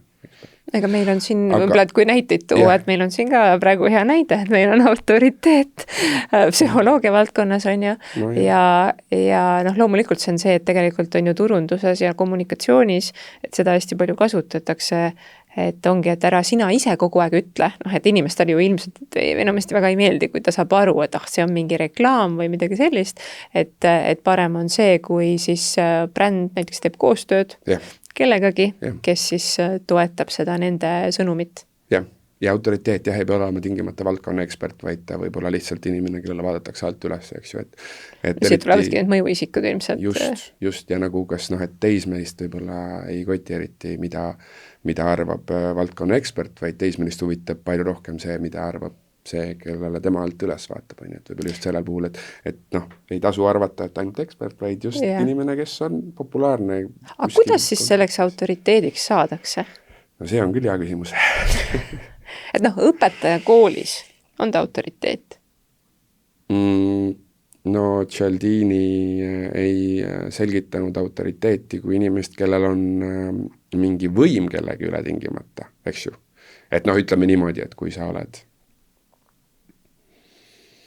ma ei tea, sinu ülemus, et kas ta on autoriteet, et ta võib olla sinu jaoks just kui autoriteedifiguur, aga kuna tal on sinu üle võim, siis selles kontekstis ta ei ole, et ta saab sulle öelda, mida sa tegema peaksid, aga autoriteet selles kontekstis on pigem see, kellele sa vaatad olenemata käsust ikkagi alt ülesse, eks ju. Mitte, et sa pead tegema, mida ta ütleb sulle, või peaksid tegema, vaid kellele on tekkinud nii-öelda orgaaniliselt see alt ülesse vaatamise efekt. See on siis see, mis mõjub hästi, on ju. Et õpetaja ei ole siis autoriteet? Võib-olla, aga ei pruugi. Jaa, et seda ma just tahtsingi öelda, et võib-olla, aga ei pruugi. Oleneb õpetajast. Ja oleneb sellest, kes teda nagu siis kuulab. Mõne jaoks on iga õpetaja autoriteet, et pimesi kuulab kõiki on ja noogutab kaasa. Ja pigem ma arvan, et see tulebki see, et see hakatakse kuidagi võib-olla ise nagu valima või eristama, et see tuleb ikkagi pigem nagu vanema seas. Kindlasti. Et ükskord tegin sellise katse, et küsisin ühe lapse käest, et mis sa arvad, et kas õpetaja koolis, mis ta ütleb, et kas kõik on nii, nagu õpetaja ütleb. Ja siis laps vaatas kummalise näoga, et muidugi, jah, et mõtlesin, et kõik see, mida õpetaja ütleb, on ju. Kuigi nagu mida sa ütlesid, et ma ei taha ühtegi õpetajat kuidagi nagu halvustada, et loomulikult, aga lihtsalt, et tegelikult me ütleme, kui me räägime tarbija kontekstis, et sa peaksid ikkagi kogu aeg nagu võib-olla mingi väike skepsis või midagi nagu peab seal juures olema ja lihtsalt see mõte praegu tuli siia juurde, et mulle tundub vist, et kõik need pettused, et kus siin seda raha on inimestelt on ju väga palju välja petetud, et seal tegelikult natuke mõjustamispsühholoogia seda autoriteedi aspektiga kasutatakse ära. Väga palju, jah. Tuleb praegu meelde see Eesti kunstnike liidu case, mis siin oli, on ju hiljuti, et seal oli ju samamoodi, et helistas politsei, tegelikult ei olnud politsei, helistati Eesti Pangast, ei olnud Eesti Pank ja kuigi Eesti Pank tõenäoliselt sellisel juhul ei helistaks, et helistaks, ma ei tea, LHV või Swedbank on ju esindaja, aga ühesõnaga, et just, et keegi autoriteet ja inimene siis enam ei mõtle ratsionaalselt, kas need asjad on kuidagi seotud, vaid käivitubki siis see süsteem 2 või? Äkki siis 1, jah. Üks, jah. Jaa, kindlasti sa pead jah olema, et noh, kõik need, noh, mis iganes, oled neid mitu kõnest kuulnud, et noh, ma helistan, ma ei tea, siin Microsoftist või noh, välismaal ka, eks ju, et kõik see, et ta ikkagi kasutab mingit autoriteetset brändi seal taustaks, eks ju, ja siis läbi selle inimese automaatselt tekib see usaldus, et jaa, selles suhtes hakkub väga tugevalt kindlasti selle Cialdini autoriteedi printsiibiga. Aga kas sa seda oskaksid öelda, et kui näiteks keegi inimene, ta ei ole praegu veel autoriteet, aga ta tahaks teadlikult selleks hakata? Kuidas see käib siis? Sul on endal vaja või? Ei, ma võib-olla saatekülaliste jaoks on nagu, või saate kuulajate jaoks on huvitav. Oleneb kelle jaoks, ma arvan. Et oleneb, kui vaimselt võimekaks sa seda publikut pead. Ma arvan, et kui sul on mitte vaimselt väga võimekas, siis on lihtne, aga kui sul on vaimselt võimekam, siis on võib-olla keerulisem. Et just, et siis sa pead rohkem ennast tõestama selleks, et see autoriteet olla. No ma ei tea näitad, et kõik, noh, ma kehtan näitad, kõik teised usaldavad sind, siis ju usaldab see üks ka, kelle usaldust sa võita tahad, on ju. No näiteks jälle, et läbi sotsiaalse tõenduse, on ju. Et see on niisugune lihtne nagu mõjustamise viis, kuidas hakata, et noh, kõik usuvad mind, usu sina ka, on ju. Noh, ma ei tea, see bränd, mis on juba et kõik kasutavad. Bränd, keda on usaldatud juba 100 aastat vana bränd, on ju, ja kõik, noh, et siis me automaatselt, on ju. Või siis päriselt pakkuda midagi ja võita usaldus sellega, et sa tõestad päriselt, et sa oled vääriline, mis on keerulisem ilmselt. Et olenebki, kuidas sa tahad ja teha. Aga mis veel, et nüüd me juba 3 rääkisime, 6 oli kokku. Mis veel seal oli? No meeldivus näiteks on üks. Et kui keegi või selgita rohkem. Ja et seal Robert Cialdini järgi meeldivust saab rakendada vähemalt 3 erineval viisil. Ja siis kõigepealt, noh, esimene hästi lihtne, eks ole, et füüsiline atraktiivsus on ju. Et füüsiliselt atraktiivsele inimesele on raskem ei öelda. Ehk siis, kui sa oled füüsiliselt atraktiivne ja palud midagi kelleltki, siis saad suurema tõenäosusega jaa. Aga kas see füüsiline atraktiivsus, kas see ei ole subjektiivne? Ikka on, jah. Mingil määral objektiivne, aga kindlasti ka suurel määral subjektiivne, jah. Nii et sa pead teadma, kes su sihtgrupp on. Jah. Et näiteks, kui vaata vanasti need kaubanduskeskuses, need aktiivsed müügimehed ja ka võib-olla need müüginaised on ju. No tuleb see pensioni ja pensioni või teleteenuse. Või Elisa, jah. Et siis, noh, nad üritasid kasutada atraktiivseid müügiinimesi, on ju, alguses olid need noored liiga ümber ülikondades tüübid, on ju. Aga noh, minul oli lihtsam ära öelda, aga siis võtad mingisuguse väga atraktiivse noore tüdruku sinna, on ju, noh, ma juba tunnen, kuidas mul on raskem talle öelda, et noh, ei ole huvitav, ikka ütlen muidugi, aga näed, kohe nagu keerulisem ei öelda, eks ju. Kui tuleb keegi, et füüsiliselt atraktiivsele inimesele on raskem ei öelda. Aga mis seal taga on? Nagu selles mõttes, et ikkagi, et lihtsalt inimene tunneb ennast siis jälle kuidagi kehvasti või? Jah, et ma tahan talle meele äärele olla, ma arvan, et see võib ju kuskile evolutsioonipsühholoogiasse nagu minna, on ju, et potentsiaalne partner võib olla, on ju, kuigi sa ei mõtle tol hetkel üldse niimoodi, aga noh, see on nagu taga taustal võib-olla, on ju. Noh, eks ju. Ma arvan, et see on kõigi jaoks suhestutav, on ju, et atraktiivsele inimesele on raskem ära öelda. Ja noh, turunduses siis lihtsalt ongi ju see ka, et praegu me rääksime müüginäidetest, aga et kui valida endale, ongi, et kelle näoga ma mingisugust toodet või teenust reklaamin, et siis see atraktiivsuse komponent seal on tegelikult siis väga oluline. Kas alati on? Ei saa niimoodi öelda, aga tihtipeale see võib kasuks tulla, jah. Aga mis sa siin, kas sa oled selle peale ka mõtelnud, et noh, AI-st me oleme siin viimastes episoodides palju rääkinud, aga et atraktiivsus, et kas seal nagu päris pilt versus AI pilt, et kas on mingi vahe ka psühholoogilisest aspektist? Äkki praegu siiamaani veel on, aga võib-olla varsti enam ei ole, ma ei tea, jah. Võib-olla praegu AI veel teeb liiga ideaalseid neid nii-öelda, noh, liiga noh, et inimene tavaliselt ei ole nagu päris sümmeetriline ja päris ideaalne. Et siis ta ei mõju, et siis ta ikkagi ei mõju nagu nii hästi ja võib-olla, või AI muusika samamoodi, et AI muusika kipub olema hästi veatu, on ju, et kui sa ikkagi lähed kuskile kontserdile või on mingisugune selline ka hea stuudiosalvestus, et ta on ikkagi natuke selline rütmi mõttes ei ole võib-olla nii perfektne. Tänapäeval imistatakse seda ka juba päris hästi, või kas hästi, aga imistatakse palju. Aga et võib-olla inimese jaoks on ikka meeldib, kui on natukene seda, et ta ei ole nagu täiesti veatu või perfektne, eks ju, et võib-olla piltidega on ka see, aga võib-olla ühel hetkel juba see AI töö on ka juba selles suhtes inimese sarnane, et ta õpib ära olema mitte päris perfektne või veatu. Võib-olla. Nii, et me oleme rääkinud siis sotsiaalne tõestus, autoriteet. Ja meeldivuses ainult esimesest kõige lihtsamast variandist, eks ju. Füüsiline atraktiivsus, loogiline, ma arvan, et see ei olnud kellegi jaoks üllatus. Aga teine, võib-olla isegi olulisem selles suhtes, et mille peale inimene ise nagu puusalt ei tule, on siis sarnasus, tuttavlikkus, samastumine. Ehk siis mul on raske öelda ei inimesele, kellega mul on mingi ühisosa, tajutud ühisosa. Me oleme sarnased. Sina oled ka Saaremaalt pärit. Nii vahva. Ja juba on sul lihtsam mind veenda. Või sina tegeled ka, millega iganes sa tegeled, eks ju. Siis, mina ka samamoodi, on ju. Sul on ka sama vana laps, sul on ka see koer või mida iganes, on ju. Et lihtsalt see ühisosa on väga suure mõjuga, kui see välja osata tuua.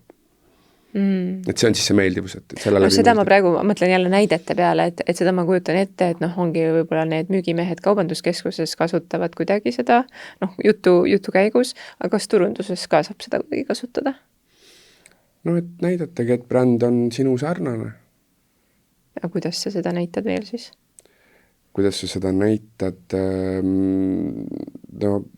Reklaamis ma ütlen, et okei, ma mõtlen, see on hea.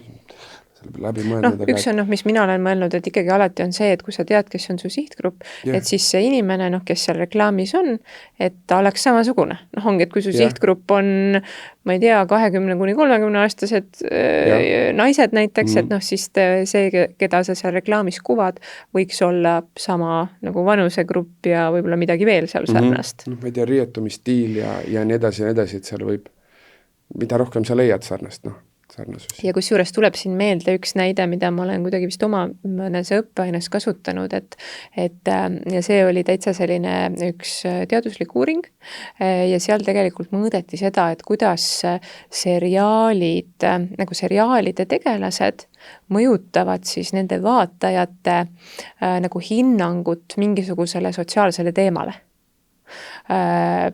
Võtame näiteks seal olid niisugused tõsised teemad, on ju, aga võtame, kuna meil siin suitsetamisest oli alguses juttu, et ka see näiteks, et ütleme, et kui seriaalis on mingi peategelane, on ju, ja siis, et kas tema siis pooldab seda või mitte ja see käib nagu läbivalt sealt igast mingist episoodist läbi, et siis on nagu tehtud teaduslikult kindlaks, et siis need vaatajad, et siis nad hiljem on nagu rohkem sama meelt.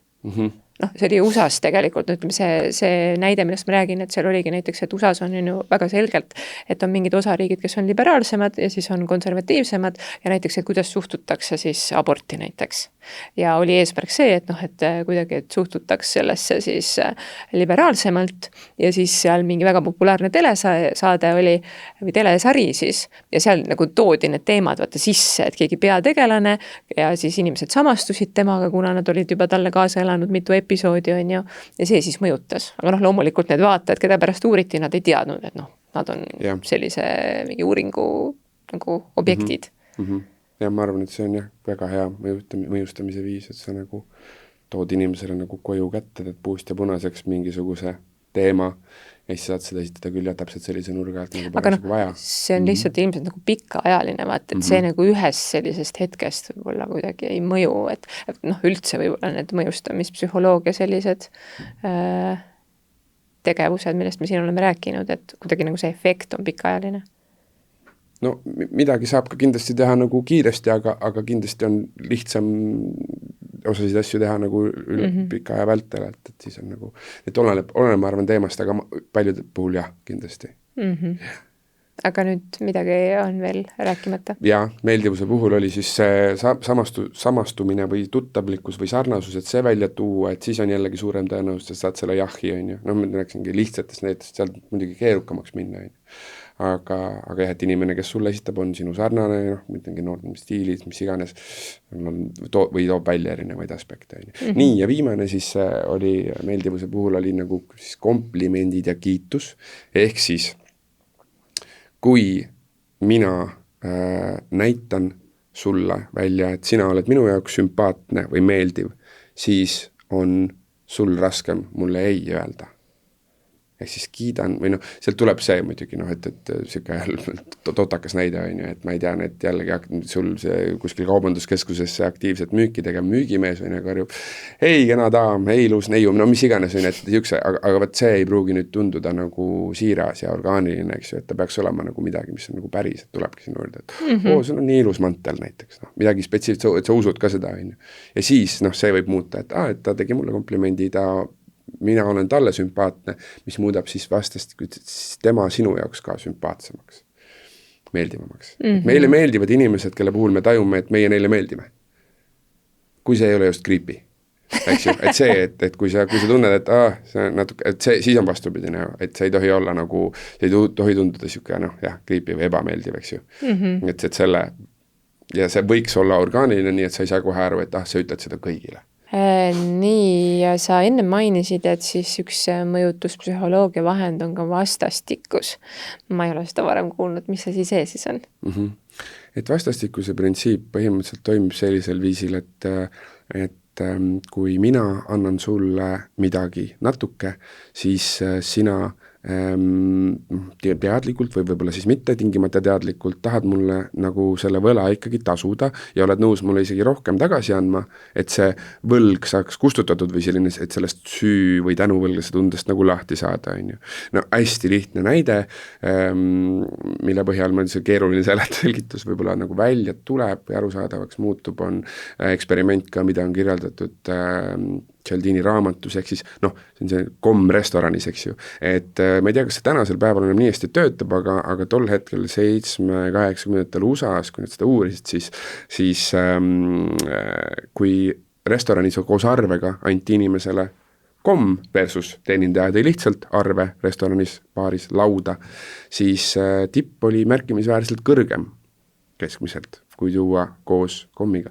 Mitte tänapäeval, kas see kommeid nii palju, eks see ka natuke annab juurde, aga tänapäeval kasutatakse seda, et kirjutatakse mingi ilus tore sõnum näiteks selle tšeki või arve või mis iganes siis peale, on ju. Et ka see tõstab märkimisväärselt tippi, ehk siis keegi teeb midagi sinu jaoks, mille eest sa ei olnud tingimata maksnud, et sa pead tundma, et see ei ole osa teenusest, eks ju. Kui sa arvad, et see on osa teenusest, see oligi nii mõeldud, siis see ei oma efekti. Aga see peab olema mingi ekstra asi, ekstra pingutus või panus. Ja siis sa tahad sellele nii-öelda, tahad selle tänuvõla kustutada, eks ju, aga muidugi see ei ole, et ütleme, et see komm restoranis, see komm maksab 10-20 senti, mis ta sul juurde paneb, mida iganes. Ja see on võib hinna juba sisse arvutatud nõuni. Kas on või see teenindaja võib ise ka selle paki osta, aga see komm, see tipp kindlasti, mida sa siis rohkem annad tänu sellele, ei ole see, et nüüd ma tasun selle kommi eest, vaid sa annad rohkem. See ongi point, et ei ole päris vorsti vastu, et ma laenan sulle 5 eurot ja sa annad 5 eurot tagasi, on ju, vaid ikkagi, et sa saad tagasi see oluliselt rohkem, kui sa andsid. Ma olen isegi, kui ei ole sularaha näiteks, et siis ma olen lihtsalt ise kirjutanud sõnumi vastu. Mida ilmselt see teenindaja võib-olla, et see ei olnud eesmärk, on ju. Aga võlg see tasutud. Võlg see tasutud, jah. Väga hea. Ja see vastastikuse efekti, seda võib nagu erineval viisil tuleb kindlasti välja, et see ei pea olema ainult, et siin ei jääks mulje, et ainuke kasutamise viis ongi see, et sa annad midagi, on ju, et see võib ka olla aeg, on ju, et kui kujuta ette, et sa lähed kuskile poodi, midagi proovima, otsid endale uusi teksapükse ja siis tuleb teenindaja tegeleb siin, kuna näiteks, ma ei tea, mingi Denim Dreami poes on see, et teenindaja tuleb ja annab sulle proovida, toob sulle teised teksad, soovitab sulle neid teksasid, saad proovida, vaadata, on ju. Nii, ja nüüd lõpus, kui palju keerulisem, kui ta on sinuga 20 minutit seal poes tegelenud, kui palju keerulisem sul on öelda, et toredad püksid olid kõik, aga ma ikkagi ei ole huvitatud või et ma ikkagi lähen vaatan ringi, et mina olen seda teinud, aga palju lihtsam on, kui sa lihtsalt proovid neid ise, on ju, et sul tekib see tänuvõlglase tunne, et nüüd, kui sa juba minuga tegelesid nii kaua, siis kuidas ma nüüd ei osta, eks ju? Hea näide siia, et minul on laatude nõrkus. et just nädalavahetusel oli Viljandis, olid Hansapäevad ja siis mitmed tänavad seal on ju täis neid nagu siis Laada nii-öelda putkasid ja seal ju hästi palju kasutataksegi seda, et sulle antakse maitsta. Ja siis, kui sa juba maitsed seda ja ütleme, tal on seal 5 erinevat toodet, et maitsed seda ja seda ja seda ja seda ja siis küsitakse, et mis sulle kõige rohkem maitses on ja ja siis sa kuidagi nagu tunned, kui see toode ei ole ka nagu meeletult kallis on ju. Ongi seal mingi leib või mingi juust või et siis seesama, et inimesel on ikka kuidagi väga nagu halb tunne siis jätta ostmata. Just. Degusteerimine on jah üks vastastikuse selle printsiibi üks nagu lihtsamaid näiteid rakendamise viise on ju ja eriti, et mis see eestlane sulle ikka ütleb, et kui sa küsid, et kuidas maitses, sa ei ütle, et ei maitsenud ja siis, et ei, väga hea oli. Ja siis, et soovite osta, eks ma siis ostan. Aga kas sulle tuleb meelde näiteks digiturundusest mingeid selliseid näiteid, et kus sa saad midagi nagu anda natukene ja siis saad tegelikult rohkem tagasi? Äkki neid näiteid isegi on, ma pean natuke mõtlema. Mul endal praegult ei turgata, aga kindlasti on ju, et kuidas näiteks digiturunduses saaks seda kasutada. Kuulajad saavad ka mõtelda. Ei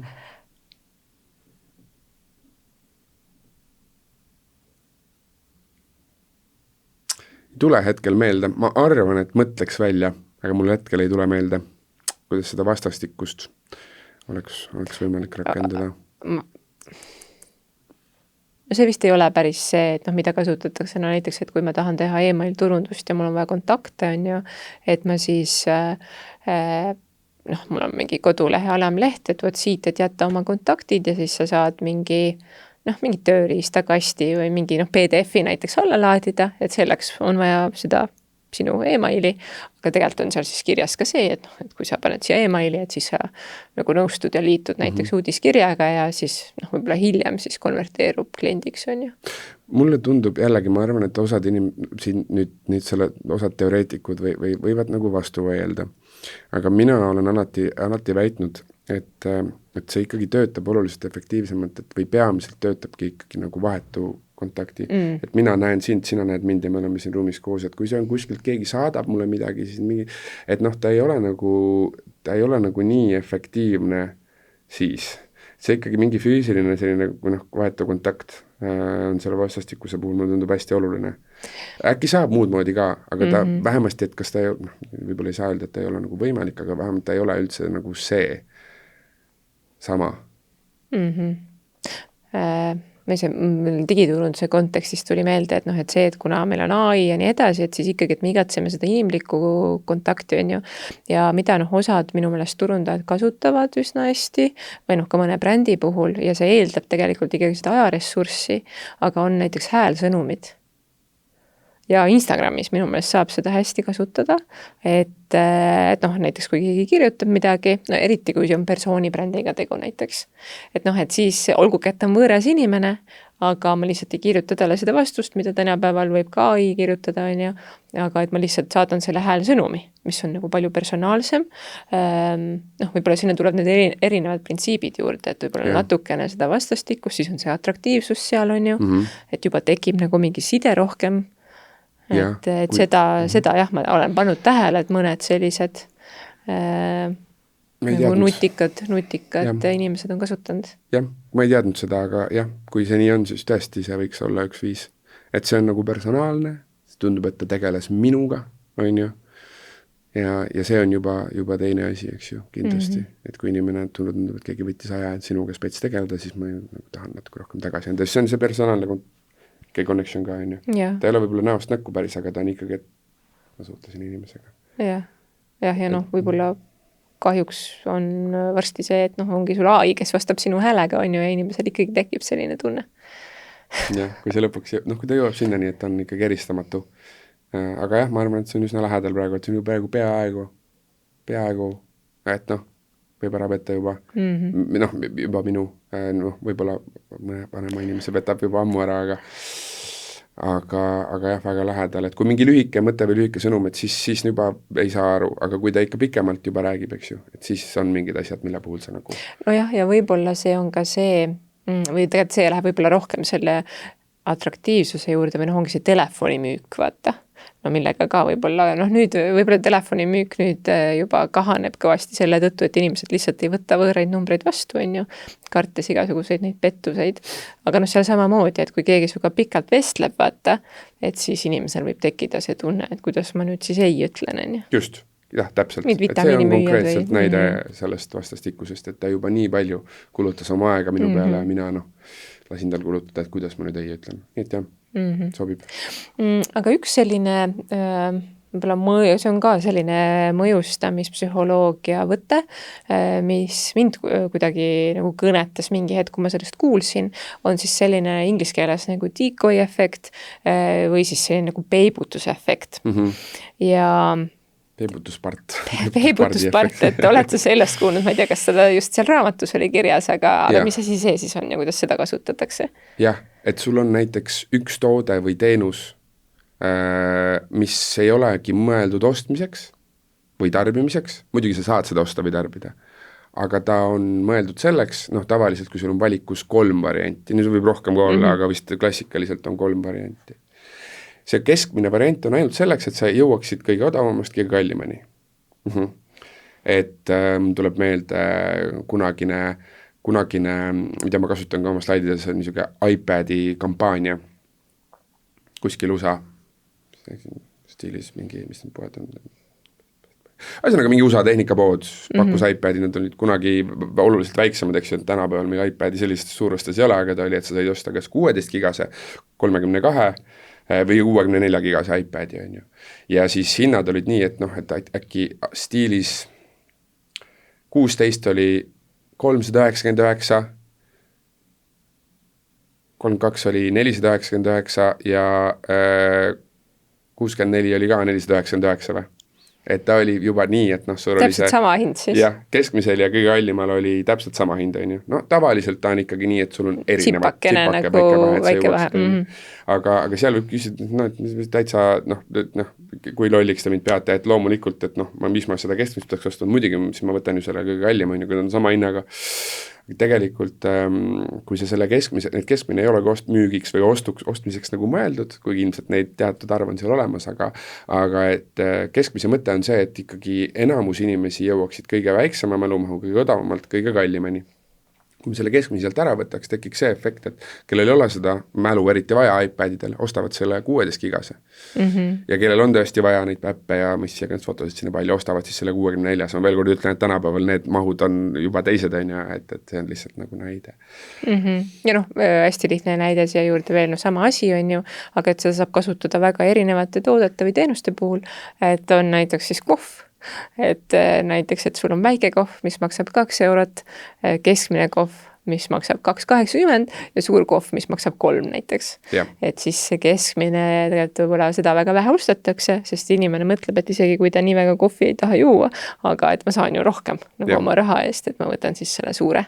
Jah, täpselt. Et siis kui sa võtaksid keskmise vahelt välja, siis oleks palju neid, kes võtaks väikest ja oleks teine palju või pool neid, kes võtaks tõesti selle suure. Aga kui sa paned selle keskmise sinna juurde, siis sa tegitadki efekti, kus ka paljud need, kes muidu oleksid võtnud väikese, step by step jõuavad siis selle suuremani. Nii et kokkuvõttes sa lihtsalt müüd seda suuremat rohkem ja teenid siis rohkem raha. Nii et jah, pane see keskmine vahe peale sinna lihtsalt selleks, et ka need väikse inimesed osad nendest vähemalt, ütleme pooled, jõuaksid selle suuremani, on ju. See ongi siis see decoy. Aga kas sa oled ise niimoodi pannud tähele mingisuguseid, kas või sotsiaalmeedias või mingeid kujundusi, plakateid, kus tegelikult tehakse mingit vigu, siis lähtuvalt turunduspsühholoogiast, et kus sina paned tähele, et okei, kui ma teaksin seda turundajat, kes selle asja laivi lasi, et siis ma ütleksin talle, et et korrigeeri see või see asi ära või et mingi viga on seal nagu olemas. Ja see viga, mis mulle kõige rohkem kõrva või silma jääb, isegi ei ole niivõrd turundusliku võtte probleem, aga lihtsalt võib-olla see on semantiliselt ebakorrektne. Kui inimesed esitavad allahindluseid, et see toode või teenus on, ma ei tea, -30% soodsam, topelt negatiivne. See on nii kallim tegelikult, et ühesõnaga vali, kas sa ütled, et ta on 30% soodsam või ta on -30%. Et see ei lähe nüüd, see ei ole nüüd otseselt turundus, see on lihtsalt otakas viga, mis kui sa seda küsisid, siis tuli mulle pähe, on ju, et öelge üks, kas soodsam. Et lihtsalt, et -30% Miinus või et see on 30% soodsam, aga ära ütle, et ta on -30% soodsam. Et noh, kuigi me saame aru, et sa mõtled, see on, aga tegelikult ta ju sai sellega, et see tähendab, et ta on 30% kalli. Aga noh, topelt negatiivne, ebavajalik ja kõlab inetusti ja sisuliselt ka vale. Okay. Said öeldud, nüüd loodetavasti märkad seda vähem. Jah. Aga mis veel, see on hea küsimus. Väga hea küsimus. Peaks mõtlema natuke selle peale. Kas sa panid tähele, oli siin just praegu ka on veel igal pool linnapildis, on Euroopa Komisjoni plakatid, kus on siis sõnumid olid sellised, et kaitseme kõige tähtsamat ja oli siis on ju vaba sõna, vaba teadus ja vaba meedia. Ja noh, see oli väga kallis kogu see kampaania, et hiljuti Best Marketingis oli pikk artikkel, et noh, palju see maksma läks, et oli vist, et 32 miljonit eurot maksis siis kogu selle kampaania nii-öelda väljatöötamine ja kogu eelarve, kogu siis Euroopa nii-öelda mastaabis, ehk siis, et see läks igasse liikmesriiki. Ja Eesti maht sellest oli siis, toodi seal välja, et circa 300 000 ja enamasti siis oligi nagu, noh, ütleme, tootmine üks osa, aga et siis kõik need reklaampinnad, et mis siis nagu seda eelarvet võtsid. Ja paljud siis meie turundusvaldkonna eksperdid lahkasid seda kampaaniat ja noh, peamine sõnum selle artiklis, mis jäi kõlama ja millega ma kuidagi nagu nõustun ka, et see tegelikult jäi nagu üsna kaugeks Eesti inimese jaoks. Esiteks võib-olla selle tõttu, et seal oligi emotsiooni nagu ei olnud eriti, natuke oli ka seal see vaidluse koht, et kas on see visuaal tehtud AI-ga või päris, nad küll ise, Eesti esindaja ütles seal, et see on päris, et tehti need võtted on ju, ja kuidagi, et ka see sõnum, et kuidas üldse nagu töötada välja mingit asja, et ta nüüd mõjuks seal peaaegu on ju 30, vist 28 riiki, kuhu see läks, et ta kõikides nendes nagu mõjuks kuidagi nagu samamoodi on ju. Et märkasid sa seda, on sul selle kohta järsku, ma ei tea, midagi, psühholoogi? Ja ma märkasin, ei, ma võin arutada seda teemat, et ma ka ei tea, et ma võiks ka sinu käest samamoodi selle kohta nagu küsida, aga et ma küsikski, et ühesõnaga, nagu me alguses rääkisime, et ma ei tea, kas me juba siis salvestasime või veel ei salvestanud, aga et jah, et turunduse nagu eesmärk ju võiks olla hästi lihtsustatult öeldes nagu käitumist muuta, kujundada või suunata kuidagi moodi, on ju. Et kui mina olen vaadanud neid reklaame, et ma ei saa, tähendab, võib-olla see on minu viga ja võib-olla see areneb kuskile veel edasi, on ju, et noh, vahel on selline asi on ainult algus ja siis pärast arendatakse seda mõtet edasi ja mis aga lihtsalt selle esimese lähenemise põhjal, on ju, mis sa kirjeldasid, ma ei saa aru, mida ma peaks tegema, kuhu me peaks minema, kuidas me peaks mõtlema, et mis see muutus nüüd on minu jaoks, et minu jaoks see nagu see sõnum segaseks, eks ju. Et noh, vahel on see, et pannakse, et sul on 2 nädalat on lihtsalt, ma ei tea, võib-olla sinine plakat ühe sõnaga ja ma ei saa aru, mis me tegema, aga et see, noh, puent võib-olla tuleb, võib-olla seal on ka nii, ma ei tea, aga lihtsalt selle esimese approachi põhjal mina küll ei saa aru, mida mina peaks tegema, ma ei tea, kui palju ta kelle käitumist või mõtlemist kujundab. Nojah, sest et tegelikkuses ju, need on ju need asjad, mida me nagu nii väärtustame kõik. Ilmselgelt. Muidugi, jah. On ju. Ja võtame ka see preaching to the choir. aga noh, võib-olla tekibki küsimusi, et noh, et kas siis, et kui nii nagu hinnaline kampaania tehti kõikides Euroopa Liidu liikmesriikides, et kas need on siis praegu nagu väga ohus, on ju? noh, et miks just nagu praegusel hetkel siis noh, selline otsus tehti, et meil on tarbis on ju nii palju nagu raha selle peale kulutada, et ja ega ma ka täpselt ju ei oska ütelda, et samamoodi, et lihtsalt, et kui mina seda esimest korda märkasin, siis ma nagu üllatusin võib-olla hetkeks ja ma olen vaadanud seda lehti, et tegelikult mis nad tahavad ja mida inimene teeb, et selle noh, näiteks väliplakati näitel, et seal all on väike kiri ja et minegi vaata siis noh, nagu täpsemalt, et no põhimõtteliselt selle kampaania eesmärk on ikkagi selline noh, ütleme kodaniku aktiivsus, noh, et mida siis kodanikuna teha, kui sa näiteks, ma ei tea, märkad mingisuguseid ebakõlaseid kuskil käitumises või no näiteks seesama, et vaba sõna on ju, et minu meelest seal on siis see visuaal ongi nagu selline protesti, et inimesed, kes protestivad ja noh, ma ei tea, et ongi, et kas siis kutsutakse üles, et kui nagu näed, et mingid asjad on ohus, et siis ole aktiivne kodanik ja siis nagu toimeta või? Äkki tõesti, jah. Ma ei tea, võib-olla siis võiks nagu küsida küsimuse, et võib-olla mind aktiveeriks rohkem minema kuskile lehele, siis kui sa näiteks küsid midagi või tekitad selle, et minul tekib ka küsimus, et noh, kas sa arvad, kas sa oled näinud, et vabadus on ohus või mis iganes, et tekitada mingi küsimus, siis ma hakkan, kas on, ma ei tea, ja siis võib-olla lähen uurin täpsemalt, et kui sa lihtsalt paned mingi sõnavabadus, mul isegi ei teki huvi minna sinna veebilehele ja vaatama, võib-olla sina oleksid ka pigem professionaalsest uudishimust, kui nagu nii-öelda tarbijana või et sealt jah, võib-olla nagu natuke jäi nagu võib-olla puudu, võib-olla tundub meile, no ma ei tea, mis see päris efekt oli, aga... ega ei tea, võib-olla tõesti sellele järgneb midagi, aga siis tegelikult on tegu selle priminguga või? Jah, võib nii öelda. Või et mis mõjutustegevus seal siis oleks, et ütleme, et kui nüüd, ma ei tea, homme vaatame, on nii-öelda kampaania jätkuna siis mingi järgmine sõnum. Et kas siis seal on tegu mingisuguse mõjutamisvõttega? Siis võib-olla on see, et jah, tõesti, et see on, kui me, primingut oleneb, kuidas me defineerime, et nagu hästi lihtne definitsioon või selgitus võiks olla, et alateadlik eelhäälestamine on ju. See võib-olla on nagu teadlik eelhäälestamine, kui ma tähelepanu ikkagi sellele pööran, et kui see nüüd silmast mööda lipsab, siis ta on nagu alateadlik, aga kui ma ikkagi tähelepanu pööran, siis ta on lihtsalt eelhäälestamine, et sa häälestad, tekitad minus huvi, et mul tekkiski küsimus, et mis, et umbes see nagu on see, et meil on mingi sinine ruut, kus on mingi valge sõna, ma ei tea, kas oli kunagi Saku originaal, kellegi reklaam, on ju.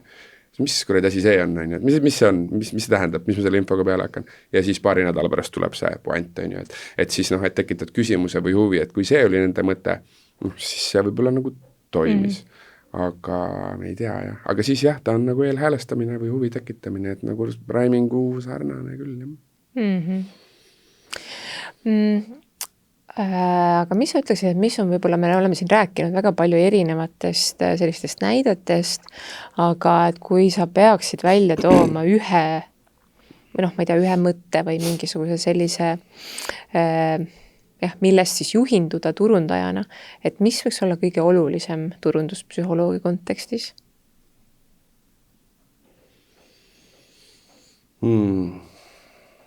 Kui saab välja tuua midagi sellist? Ilmselt see ongi, millest me alustasime, et kui ma peaks ühe välja tooma, et siis lihtsalt propageerida seda valdkonda, on ju, et arvestage, et inimesed ei tee oma valikuid ratsionaalselt, loogiliselt, eks ju, vaid on ikkagi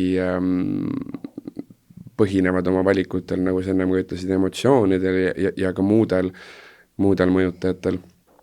Ehk siis jah, et seda nagu arvesse võtta tugevalt, et seesama ma tooksin selle Rory Shutterlandi ühe näite, mida tema on oma intervjuudes korduvalt toonud, et mõõdeti rahulolu vist Briti Londoni metroosüsteemi suhtes äkki, polegi oluline, äkki, ütleme nii.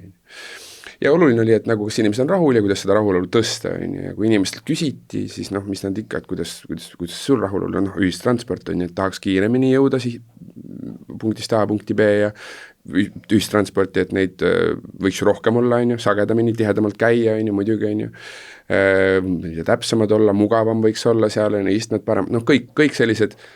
Kui sa küsid inimest, ta tegelikult ütleb, et ta tahab ratsionaalset asja, et rahulolu tõuseks, aga kõik need asjad või liine rohkem, nagu ütlete, metrooliini juurde kaevamine kui kallis, et need on päris suured investeeringud, kõik, mida inimesed soovisid, rahulolu tõstmiseks. Aga tuleb välja, et rahulolu, eks need oleks ka mingil mõnel tõstunud, aga tohutult tõstis rahulolu see, kas sa tead, mis see vastus oli või mis nad tegid.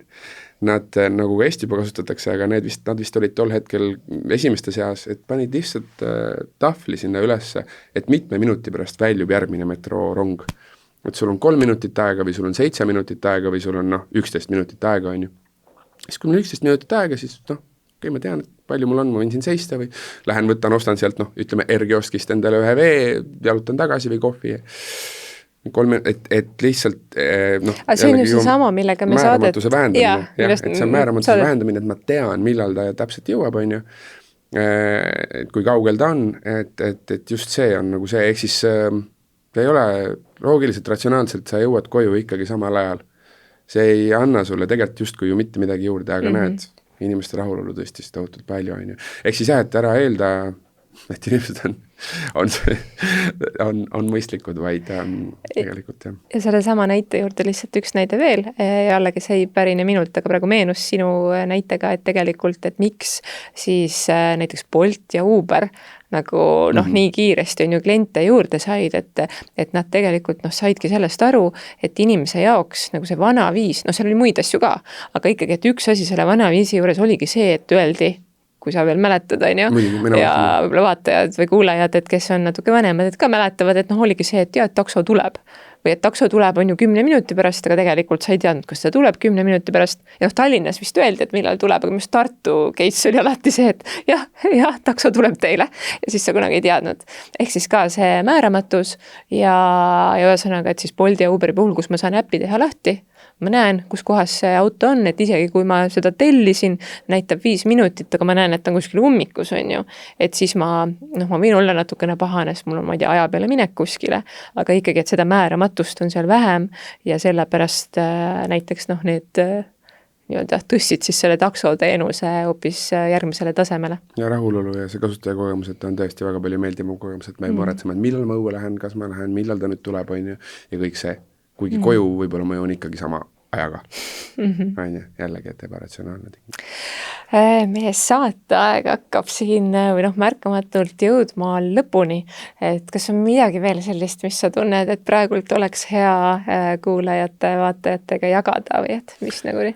Ma vastan siis sellele küsimusele, millele ma ennem ei tulnud mingisugust head vastust meelde, et sa küsid, et mida nagu valesti tehakse, eks ju, et ma ei tea, kas see on just valesti tegemine, aga ma võib-olla siis paneks südamele, et ei tasu või võib-olla ei ole nagu mõistlik lihtsalt vaadata turundusvõtteid, mida keegi kuskil on ees teinud ja tuimalt kopeerida, et näed, nemad seal tegid niimoodi ja toimis, ehk siis ma teen siin täpselt samamoodi ja eeldada, et see toimib, et proovida ikkagi nagu aru saada nendest psühholoogilistest mehhanismidest seal taga, see annab juurde ja siis sellest konkreetselt kas kultuuri kontekstist või lihtsalt nagu kontekstist, et mis meil siin praegu on ja siis nagu mitte kopeerida, vaid ma ei tea, kas siis adapteerida või kohandada neid oma viise, et lihtsalt see tuim kopeerimine ei anna tihtipeale seda tulemust, on ju, aga selleks võib-olla ongi siis see turunduspsühholoogia, et aitab nagu neid mehhanisme seal taga mõista, mitte alati muidugi läielikult ja võib-olla ka mitte alati täiesti õigesti, on ju, aga vähemalt üritab aidata mõista ja siis tänu sellele võib-olla sa oskad ka neid vaatad, et seal tegid ägedalt, saad sellest mehhanismist seda taga aru ja oskad selle mehhanismi siia konteksti tuua, on ju, et ära lihtsalt kopeeri, vaid ürita aru saada, miks, kuidas mingi asi töötab ja siis sellest lähtuvalt käituda. Ja ma arvan, et see eduelamus on ka seal siis suurem. Et on küll olnud ja on olnud ka nagu toimivaid lahendusi selliseid, et kus ja võib-olla mõned aastaid tagasi veel on ju, et kus, ma ei tea, USA-s tehti mingit asja ja siis Eestis võib-olla lihtsalt mitte päris sama bränd, aga mingi sarnane toode ja täpselt sama promo või mingi täpselt sama asi, et see toimis, eriti kui inimesed ei olnud kursis, aga mina ka pigem meie saate kuulajatele ütleks, et nagu looming ju ja siukene võib-olla loovus ongi see, et sa paned nagu erinevatest asjadest selle kokku ja kui sa oled kuulnud ühte näidet ja teist näidet ja siis paned sinna nii-öelda omalt poolt veel midagi juurde, et nagu sa ütlesid, et siis adapteerida, mitte siis täpselt kopeerida. Jah, just nii. Jaa, aga siis suured tänud, loodan, et kuulajatel tekkis huvi ja kui tekkis huvi, siis püsige lainel ja võite vaadata ka avara.edu.ee lehele, et praegu siis vastuvõtt käimas ja võib-olla turundusvaldkond on just see, mis siis teid huvitab. Aitäh sulle, Erlend, saatesse tulemast! Aitäh sulle kutsumast! Ja järgmise korrani!